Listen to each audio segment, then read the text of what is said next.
নীলফামারী থেকে সঞ্জয় দাসের পাঠানো তথ্যচিত্রে নিউজ গ্রাম বাংলার ডেস্ক রিপোর্ট। নীলফামারীর সৈয়দপুরের শ্যামলী পরিবহনের একটি যাত্রীবাহী বাসের সঙ্গে মোটরসাইকেলের মুখোমুখি সংঘর্ষে প্রাণ হারিয়েছেন দুইজন ইটভাটার শ্রমিক।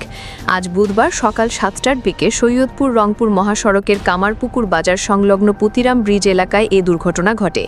নিহতরা হলেন দলুয়া মুন্সিপাড়ার মাসুদ ও কুজিপুকুর গ্রামের নুর ইসলাম। দুজনই ইটভাটা শ্রমিক হিসেবে কাজ করতেন।